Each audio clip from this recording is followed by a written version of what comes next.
नाज़रीन ख़बर शामिल कयूं था घोटकी खां ब्यूरो चीफ डिवीज़न सखर ख़ालिद हुसैन शेख। आवाम दोस्त इतिहाद पारां government pre high school Ghotki पहुंची करे बेहतरीन शख्सियत के मालिक शायर उस्ताद मोहम्मद बश कालबानी के प्रोमोशन मिलण से गवर्नमेंट हाई स्कूल जो हेड मास्टर मुक़रर थियण ते आवाम दोस्त इतिहाद घोटकी के वक़्त पहुंची करे सिंध की सकाफ़त अजरक ऐं गुलनि जा हार पाराया। वक़्त में आवाम दोस्त इतिहाद घोटकी के चेयरमैन अब्दुल गफ़ार करणी, एडवोकेट सईद अमन धारेजो, सहाफ़ी जमील अमन महर, सारिन कलादी, आदिल मलिक, राशिद वसीर, गुलाम हुसैन वसीर, बरकत भुट्टो, गुलमोहन मगसी, अब्दुल करीम शाहानी शिरकत कई। उस्ताद आफ्ताब अहमद घोटो के प्रोमोशन थियण ते उनके भी सिंध की सूखड़ी अजरक ऐं गुलनि जा हार पाराया विया।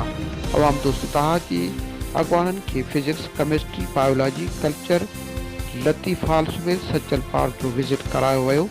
हेड मास्टर मोहम्मद बश कालबानी आवाम दोस्त इतिहाद के अगवाननि खां स्कूल जी सचल पार्क में बूटा लॻाराया विया।